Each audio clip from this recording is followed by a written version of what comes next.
Stay with me, because by sunrise one billionaire would lose everything he thought money could protect. The penthouse smelled of orchids, polished wood, and rain drifting in from the 42nd floor balcony. Emily Carter stood near the grand piano with one hand resting on her 8-month belly, feeling the steady kick of the baby, who always seemed to know when tension entered a room. She had spent the last hour rehearsing a simple sentence. We need help. We need peace. We need to stop pretending. Victor Hale entered without looking at her, loosening his silk tie, his phone still pressed to his ear. At 43, he moved with the certainty of a man who had never been denied. Every magazine called him brilliant. Every employee called him demanding. Emily had once called him home. He ended the call, tossed the phone onto a marble table, and noticed the suitcase by the stairs. His eyes narrowed. You're leaving. It was not a question. Emily swallowed and forced her voice to stay calm. I'm going to my sister's for a few days. The doctor said stress is raising my blood pressure. We need space before the baby comes. Victor laughed once, short and cold. The kind of laugh that makes a room feel smaller. Space. You live in 12,000 square feet, Emily. How much more space do you need? She wanted to say respect, safety, kindness. Instead, she said nothing. Silence had become her survival skill. Outside, thunder rolled over Manhattan like distant drums. Victor walked to the bar, poured sparkling water, and stared at the skyline as if the city belonged to him. Do you know what people would say if my pregnant wife ran out tonight? They'd think I lost control. Emily looked down at the tiny knitted socks in her coat pocket. She had bought them that afternoon in secret. Cream-colored, soft as clouds. She had imagined putting them on her daughter in a quiet nursery somewhere far from cameras and cold dinners. I'm not trying to embarrass you, she said softly. I'm trying to protect our child. That got his attention. He turned slowly. Protect her from what? The question hung there, dangerous and sharp. Emily's throat tightened. From this. From the shouting. From being afraid every time the elevator opens. Victor stepped closer. Perfect shoes on polished stone. Slow. Measured. The baby kicked again, harder now. Emily instinctively covered her stomach. He noticed and smiled without warmth. There it was, the old pattern. Charm in public. Ice in private. I built everything around you, he said. The cars. The staff. The doctors. The best schools waiting for our daughter. And now you want to play victim? Emily shook her head. Tears burned, but she would not let them fall. I wanted a husband, Victor, not a headline. For a second, something unreadable crossed his face. Then the penthouse intercom chimed. Once. Twice. His assistant's voice came through. Sir, the car is downstairs, and the press has arrived for tomorrow's charity preview. Victor never took his eyes off Emily. Cancel it, he said. There was a pause. Sir? Cancel everything. He ended the call. The room became very quiet. Too quiet. Emily heard only rain tapping the glass and the quick rhythm of her own breathing. Victor glanced toward the kitchen counter where a small silver case sat beside imported flowers. Emily had never seen it before. He opened it carefully. Inside was a clear bottle with no label. Her heartbeat stumbled. Victor, what is that? He smiled the way strangers in magazines thought looked confident. Tonight, he said, you're going to learn what happens when people leave me. Emily stepped backward, one hand on her belly, the other searching for the edge of the piano. Then the nursery monitor upstairs suddenly crackled to life with a child's lullaby she had never turned on, and Victor's expression changed for the first time all night. The lullaby drifted down from the unfinished nursery like a ghost remembering happiness. Emily froze beside the piano, one hand bracing her lower back, the other shielding the curve of her stomach. Victor turned toward the staircase, annoyed more than surprised. That room had been locked for weeks. No staff were allowed upstairs after 9. Yet the soft melody continued, tinny and sweet, the kind of song meant to calm a child who had not even been born. Emily whispered, I did not turn that on. Victor snapped the silver case shut and slid it into his jacket pocket. Stay here. He strode toward the stairs 2 at a time, polished shoes striking wood with military precision. Emily did the opposite. She moved for the front door, fast as 8 months pregnant allowed. Her overnight bag scraped the floor behind her. The baby shifted sharply, as if urging her forward. She reached the brass handle just as the penthouse lights went dark. Total blackness. A city of 10 million glowed outside the windows, but inside the apartment there was only rain, thunder, and her own breathing. Emily swallowed a cry. Then emergency floor lights blinked on in a faint amber strip along the baseboards. Enough to see shapes. Enough to feel hunted. Victor's voice came from above.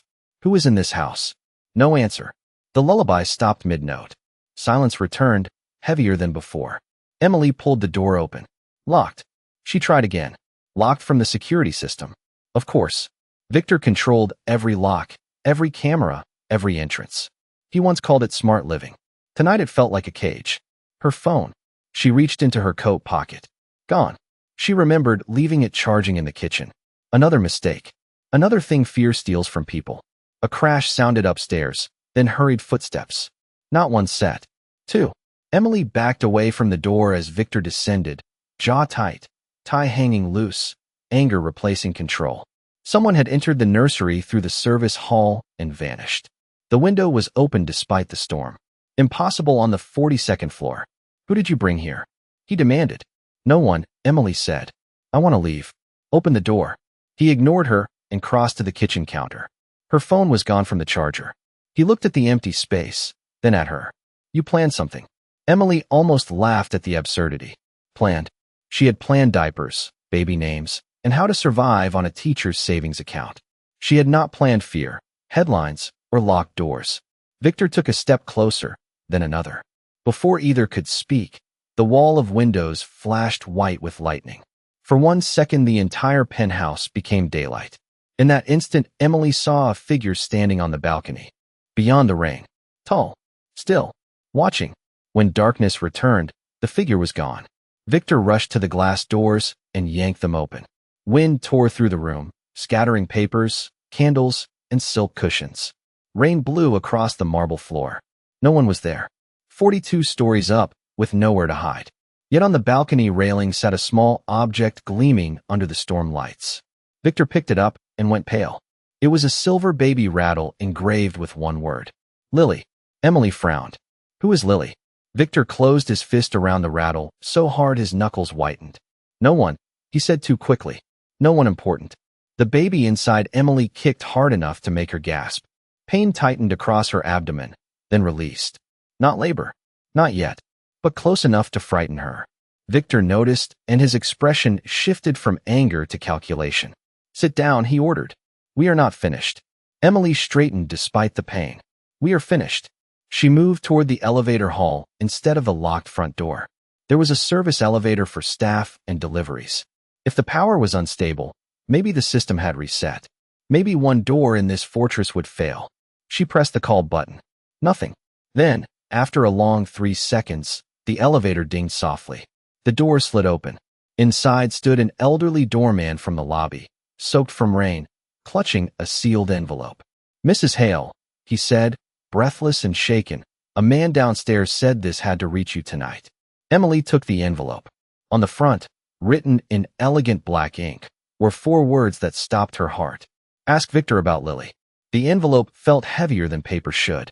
Emily stared at the elegant handwriting while rain whipped through the open balcony doors, and the old doorman trembled inside the service elevator. Victor moved first. He crossed the marble floor with dangerous calm and reached for it. Emily stepped back. Do not touch me. The words surprised even her.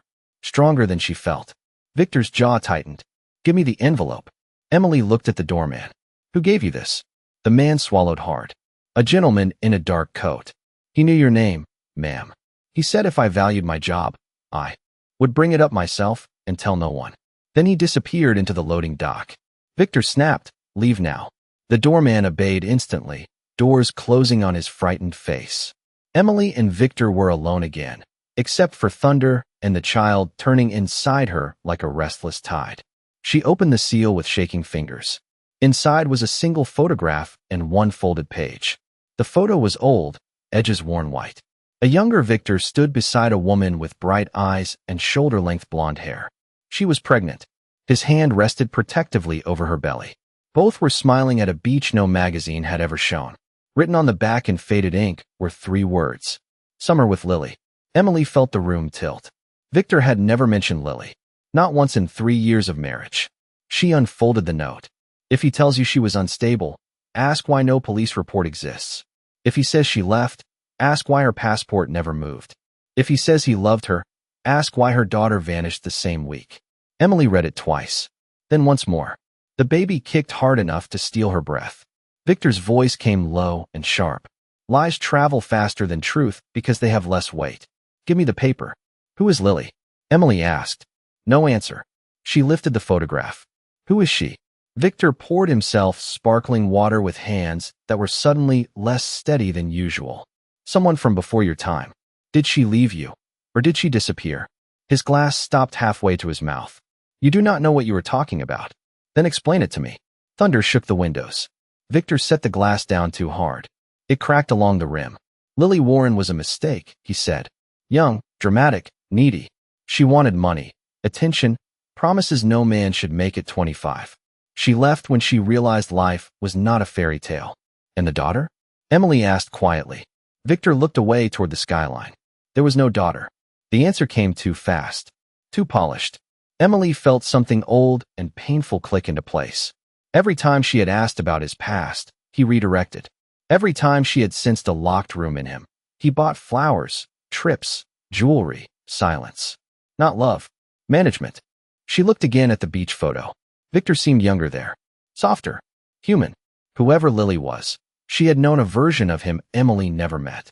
Why keep the rattle? Emily asked. He stared at her. What rattle? The silver one from the balcony. The one engraved with Lily. For the first time that night, genuine fear crossed his face. He whispered, that was destroyed years ago. A cold draft moved through the penthouse, though the balcony doors were now shut. Emily's skin prickled. Then the nursery monitor crackled again. This time a woman's voice, distorted by static but unmistakably real. Victor, tell her the truth. Emily's blood ran cold. Victor lunged for the monitor and ripped the plug from the wall. Silence.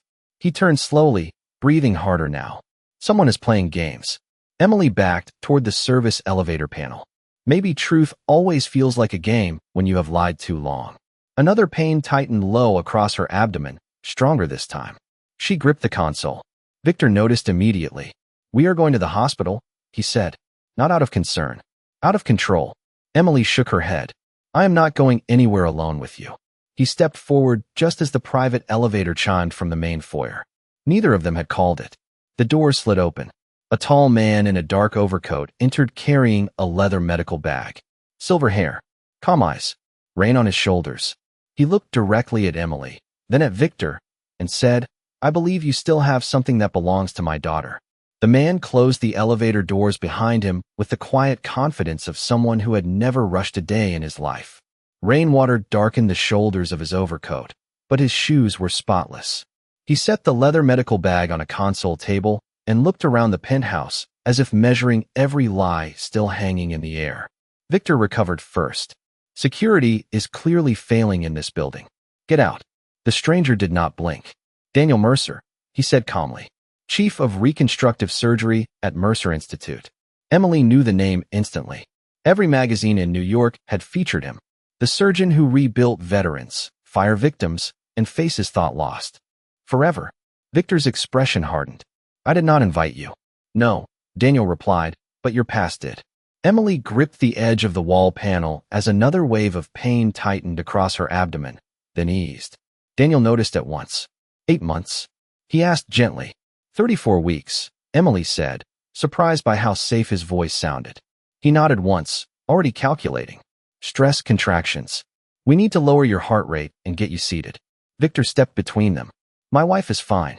Daniel's eyes turned cold enough to frost glass. Then why is she trembling while you are not? The room went silent. Even thunder seemed to pause. Emily lowered herself onto the sofa, breathing the way her doctor had taught her. In for 4. Hold for 4. Out for 4. Daniel opened his bag and removed a blood pressure cuff, a small monitor, and a sealed envelope thicker than the first one. He moved efficiently, no wasted gesture. Victor laughed once, but it sounded thinner now. You break into my home carrying props and expect me to be impressed? Daniel wrapped the cuff around Emily's arm. I came carrying evidence. Her blood pressure number flashed high. Daniel frowned, but kept his tone steady. You have been under sustained stress for months. Emily almost laughed at the understatement. Victor poured another glass of water he did not drink. What do you want? Daniel looked at him over the monitor screen. 12 minutes of honesty would be a start. He handed Emily the thicker envelope. Inside were copies of old articles, legal filings, and a hospital bracelet from 26 years ago. Mother, Lily Warren. Infant, female. Status, missing during transfer. Emily read each word slowly. Missing. Daniel spoke softly, but every syllable landed like stone. Lily Warren was 23. Brilliant. Kind. Pregnant. She disappeared 3 weeks after giving birth. My granddaughter vanished the same night from a private clinic whose board was later purchased through shell companies tied to Hale Capital. Victor slammed his palm on the marble counter. Circumstantial fiction. Daniel did not flinch. Then there is the bracelet. Found in a storage unit leased by one of your former attorneys. Emily stared at Victor. You knew about a baby? Victor's face shifted through anger, calculation, then something close to panic. You think this proves anything? It proves motive, Daniel said. And patterns. Women silenced. Records erased. Stories rewritten. Emily remembered the locked nursery, the hidden silver case, the photograph, the voice on the monitor. Threads she had ignored because survival often wears the mask of denial. Daniel turned back to her, and his expression softened. I do not know if that missing child lived. I do know Lily spent her final weeks telling friends she feared the father of her daughter. Victor snapped. She was unstable. Daniel's voice sharpened. Interesting. That is exactly what men say when women become inconvenient. Emily's phone rang from inside Daniel's coat pocket. He removed it and handed it to her. Your doorman found this in the kitchen trash chute. Someone had discarded it recently. Emily looked at Victor. He did not deny it. The screen showed 21 missed calls from her sister, 2 from her doctor, and 1 voicemail marked urgent. She played it on speaker. Emily, this is Dr. Sandra Price. Your latest lab work came in. You need immediate observation tonight. There are signs of early preeclampsia. Please do not stay under stress. Call me now. Daniel slowly turned toward Victor. You kept a high-risk pregnant woman in this condition and still thought tonight was about your pride. Victor took 1 step backward. Then the silver case slipped from his jacket pocket, hit the floor, and rolled to Emily's feet.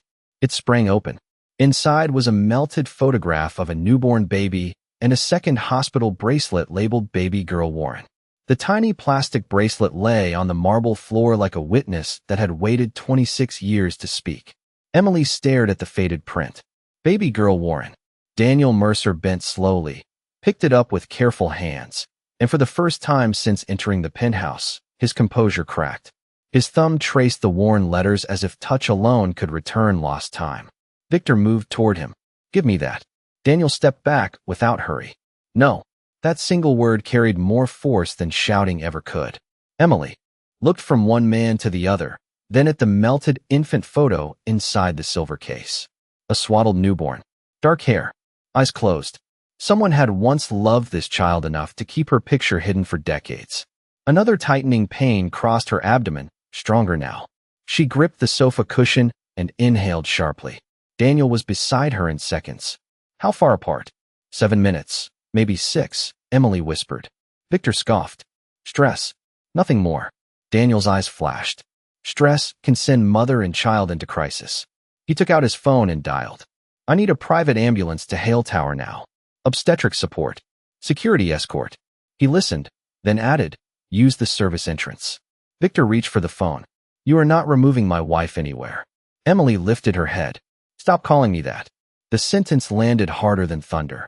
Victor froze. She continued, voice shaking but clear. A wife is protected. A wife is respected. A wife is not managed like one of your companies. Silence spread across the penthouse. Daniel ended the call and handed Emily a bottle of water from his bag. Sip slowly. He then opened another folder and placed several printed pages on the coffee table. DNA pre-screening requests. Archived blood typing records. A private investigator's notes. Emily frowned. You have been searching all this time? Since the day Lily vanished, Daniel said quietly. I searched police stations, hospitals, shelters, courtrooms, cemeteries. Then for the child. Every year. Every city. Every rumor. Victor poured himself another drink with unsteady hands. Romantic nonsense does not replace evidence. Daniel nodded toward the bracelet. Then let us test it. Let us test her. Emily looked up sharply. Her? Daniel met her eyes with unexpected gentleness. I am asking permission, not making assumptions. But your age, your birth records with missing county stamps, the timing, and this bracelet found in his possession, they form a path I cannot ignore. Emily's world seemed to tilt again, not from fear this time, but from possibility. She had grown up in foster care after a closed adoption dissolved when she was 12. No baby photos. No family medical history. No answers. Just files with blacked-out pages and signatures that never matched. Another contraction hit.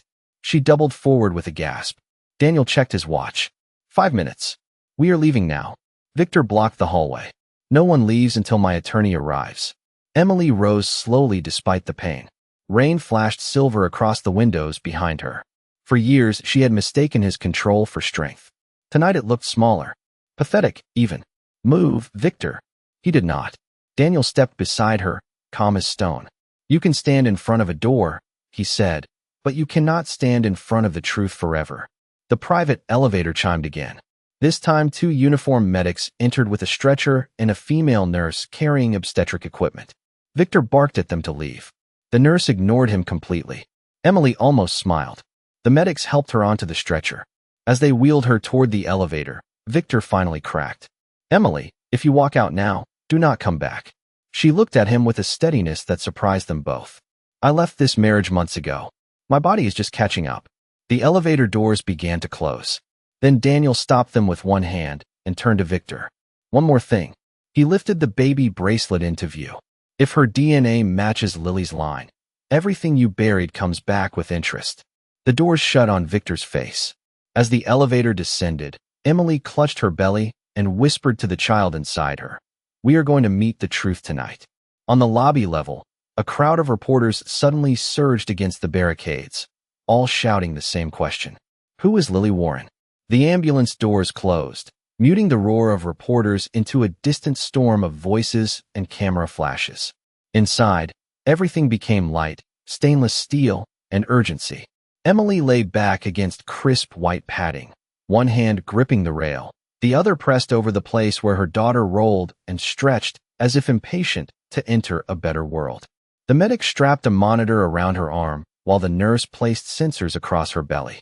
Numbers began to blink. Heart rate, pressure, contraction intervals. Truth reduced to digits. Daniel Mercer sat across from her, coat removed now, shirt sleeves neat, silver hair still damp from rain. He looked less like a famous surgeon and more like a man who had waited half a lifetime for one impossible night. How long have you known about me? Emily asked between breaths. He did not answer immediately. He watched the monitor first, then her face. I did not know about you, he said softly. I only knew someone was missing. There is a difference. Another contraction tightened through her body. She closed her eyes and counted. In for 4. Hold for 4. Out for 4. When it passed, she opened them again. Why now? Daniel glanced at the city lights sliding past the rear windows. Because 3 weeks ago an accountant from Hale Capital requested sealed clinic records from 1999. Because old men get careless when they think power will outlive memory. Because when I saw your charity interview last month, you wore Lily's eyes. Emily felt tears threaten and blinked them back. She had spent years wondering whose eyes she had. Victor always said they were too serious for photographs. The nurse frowned at the screen. Contractions every 4 minutes. Blood pressure still elevated. We need to move quickly. Daniel nodded and took Emily's hand only after silently asking permission with his eyes. She let him. His palm was steady, warm, practiced at calming strangers. I arranged a rapid DNA comparison an hour ago, he said.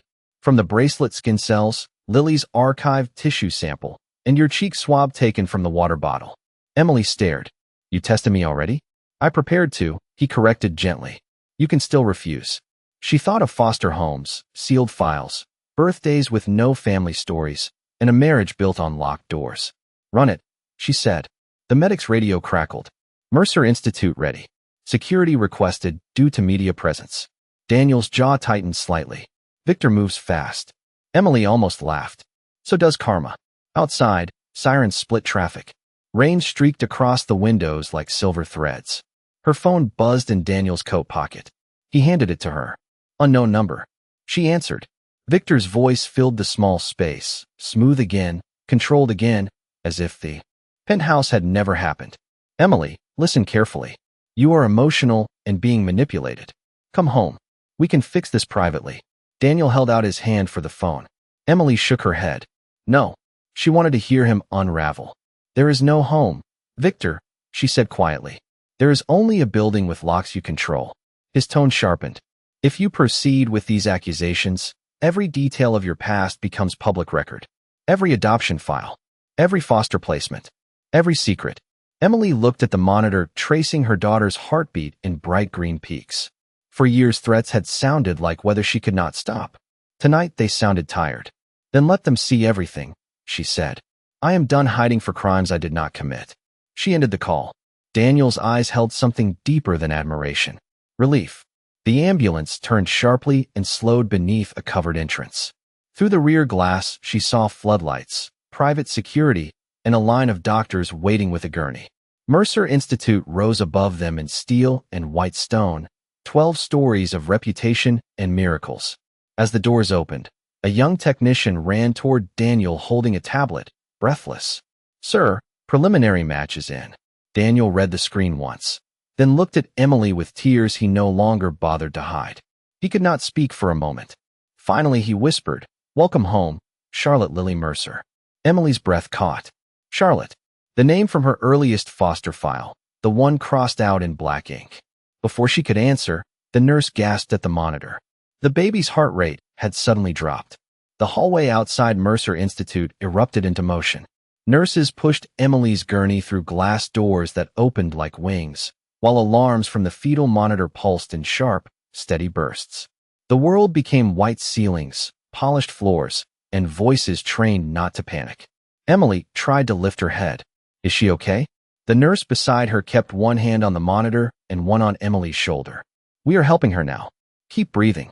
Daniel Mercer walked beside the moving bed, matching every turn without losing eye contact. His face had changed, not from fear, but from purpose. Moments earlier, he had discovered a daughter. Now he might lose a granddaughter before he could even learn her name. They entered a private labor suite larger than most apartments Emily had known growing up. Soft lights, surgical equipment hidden behind sliding panels, windows overlooking the river. Wealth trying to look gentle. A maternal specialist in navy scrubs stepped forward. Dr. Elena Brooks, she said quickly. 34 weeks, elevated pressure, fetal deceleration, contractions every 3 minutes. We may need delivery tonight. Emily felt the sentence like cold water. Tonight? She had imagined folding baby blankets, choosing lullabies, finishing the nursery somewhere safe. Not bright lights and strangers. Not this storm of truths. Another contraction gripped her hard enough to steal speech. She curled inward, tears slipping free. Daniel took her hand again. You are not alone for one more second of your life, he said. The words were simple. That made them stronger. Dr. Brooks studied the screen, then looked at Emily. We need to reduce stress immediately. I need to ask difficult questions fast. Any trauma tonight? Emily glanced at Daniel, then away. Emotional trauma, yes. Physical injury? Emily hesitated. Shame is a reflex in people taught to hide. Daniel answered for her with careful restraint. There was an incident involving a chemical agent in the home. Dr. Brooks' eyes sharpened. We need plastics and ophthalmology on standby. Daniel nodded once. Already called. Emily touched the side of her face where the burning had begun hours earlier and only now returned in waves. She had ignored it under fear, under labor, under revelation. Pain has patience. A nurse held up a mirror to assess swelling. Emily turned away. Not yet. Dr. Brooks crouched to eye level. Listen to me. Your baby needs calm oxygen, and you need trust. Can you give me 10 minutes of both? Emily managed a shaky nod. The room moved faster. For line. Labs. Ultrasound gel cool against her skin. Then the sound filled the room. A rapid little heartbeat, fluttering like wings trapped in sunlight. Emily sobbed once at the relief of hearing it. There you are, she whispered. There you are. Daniel looked at the ultrasound monitor and covered his mouth with trembling fingers. Generations can heal in a single sound. The technician adjusted the image and frowned. Dr. Brooks leaned closer. Umbilical cord near the shoulder. Not catastrophic, but we do not wait long. She stood. Prepare operating room 2 if rate drops again. Emily's pulse surged. Surgery? Daniel squeezed her hand. If needed, it means safety. Nothing more. The doors opened abruptly. Two private security officers entered with tense expressions. "Sir, one of Mr. Hale's attorneys is downstairs demanding access." Daniel did not even turn around. "Denied." The officer hesitated. "He brought media." Daniel finally faced him. "Then escort them to the public lobby so they can watch what accountability looks like." The officer left at once. Emily almost smiled despite everything. Dr. Brooks checked the monitor again and exhaled slowly. Heart rate recovering. Good girl. Good stubborn girl. She meant the baby, but Emily felt it too. A nurse returned carrying a sealed envelope. This was just delivered by courier for Miss Carter. Marked urgent. Emily opened it with numb fingers. Inside was a certified copy of her amended birth certificate. Name changed at age 6. Original first name, Charlotte Lily Mercer. Mother, Lily Warren. Father field blank. Beneath it was a handwritten note in Victor's elegant script. "If they know who you are, they will ask what really happened to your mother."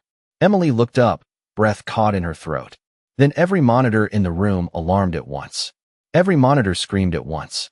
Sharp tones cut through the room like glass breaking in the dark.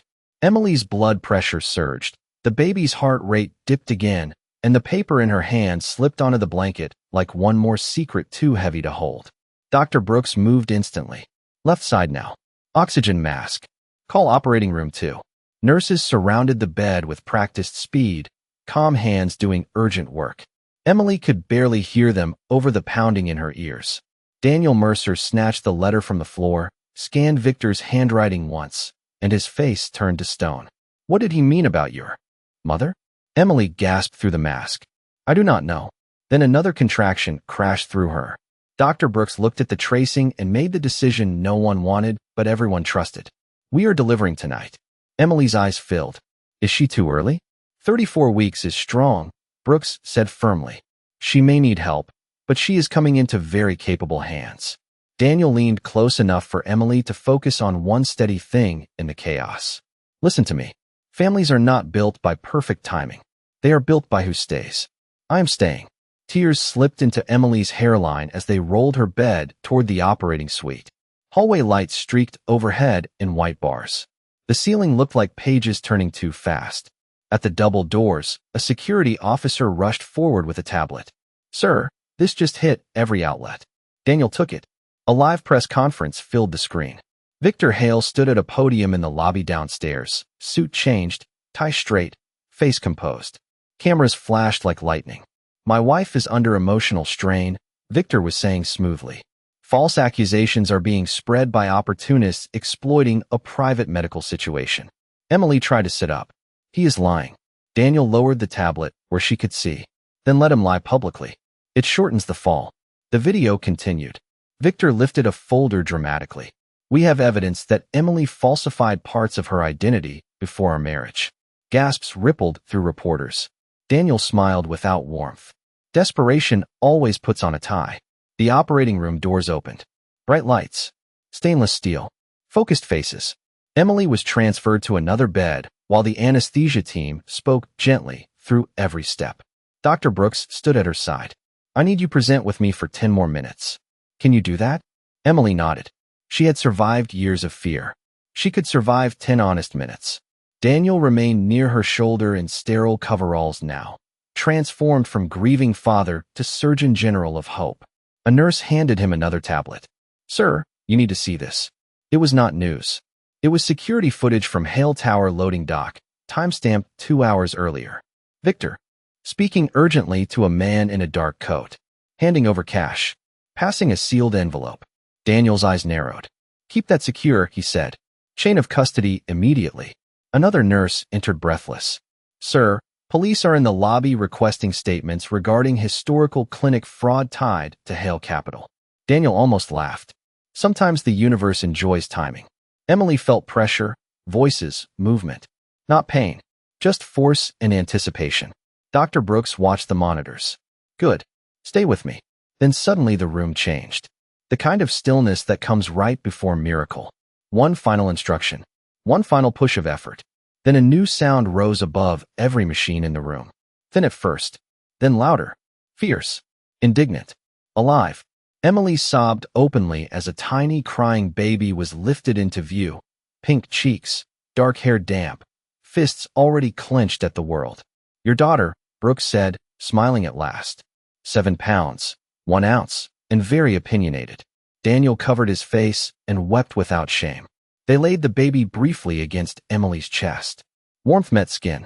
Chaos met peace. Emily whispered, "Hello, Grace." The doors burst open again. A detective entered holding another file. "Miss Carter, I am sorry, but before we proceed, we need to ask about your mother. We just found Lily Warren alive." The room went so quiet that even Grace's newborn cries seemed to pause between breaths. Emily stared at the detective. Certain exhaustion had turned language into hallucination. Lily Warren alive. Daniel Mercer stood frozen beside the bed, one gloved hand still resting near his granddaughter, the other trembling at his side. For 26 years he had buried a daughter in his mind, because grief is easier than endless uncertainty. Now uncertainty had become hope. "Where?" he asked, voice rough and unfamiliar. The detective stepped closer, lowering his tone out of instinctive respect for the moment. "A long-term care facility in Connecticut under an assumed name. We identified her through records linked to an old guardianship trust reopened tonight after the Hale investigation. She was admitted years ago after trauma and memory loss. Recent media coverage triggered a nurse to call us." Emily clutched Grace to her chest, as if anchoring herself to something undeniably real. "My mother? She is alive?" The detective nodded. Confused, but alive. Daniel sat down hard in the nearest chair, suddenly looking every one of his 62 years. He covered his face and let out one broken breath that sounded like a man returning from war long after the battle ended. Dr. Brooks smiled softly and gestured to the nurse. "Give them 2 minutes before the world starts again." But the world had already started. A television mounted in the corner silently played the lobby feed. Captions rolled beneath Victor Hale's image. "Hale Capitol Board votes emergency removal. Fraud inquiry expands. Security footage released." Reporters swarmed as officers approached the podium. Victor kept speaking, still polished, still composed, until one officer touched his elbow. Even without sound, everyone in the room understood the moment power realized it had an expiration date. Emily watched without triumph, only distance. The nurse adjusted Grace's blanket. "Your daughter has excellent lungs," she said warmly. Emily kissed the baby's forehead. "Good. She will need them in this family." Laughter slipped through the room, soft and relieved. Daniel rose and approached the bedside carefully, like a man afraid joy might vanish if he moved too fast. "May I?" Emily looked at him, then placed Grace into his arms. He held the child with practiced gentleness and astonished wonder. "Hello, Grace Mercer, if your mother allows the name." Emily blinked. Mercer. She had spent her whole life carrying names assigned by paperwork, foster homes, marriage licenses, men who signed lines. For the first time, a name sounded like belonging instead of ownership. "I think Grace Carter Mercer sounds strong," she whispered. Daniel smiled through tears. "Then strong it is." An hour later, as dawn painted the river pale gold, a wheelchair carried Emily to the recovery suite. The city looked washed clean after rain. Her face was bandaged where doctors had begun treatment. But when she caught her reflection in the glass, she did not look ruined. She looked unfinished. "There is a difference," Daniel entered with. Fresh coffee and a folded note recovered from Victor's penthouse safe. Emily opened it. It was an old letter from Lily, never sent. "If anything happens to me, tell my daughter that fear is inherited only when silence raises it." Emily read it twice, then handed it back. "I spent years thinking survival meant staying quiet," she said. Daniel shook his head gently. "Survival got you here. Living begins now." Later that morning, a private car waited at the entrance for the trip to Connecticut. Grace slept against Emily's chest. Cameras lined the sidewalk, but no one shouted. Sometimes truth commands silence. As Daniel opened the car door, Emily glanced once at the skyline, where Victor had once believed himself untouchable. Some men lose towers, titles, and fortunes. Others lose the right to be remembered kindly. She stepped into the car with her daughter and her father beside her, heading toward the mother who had been stolen from them all. Behind them, the city kept moving. Ahead of them, so did life.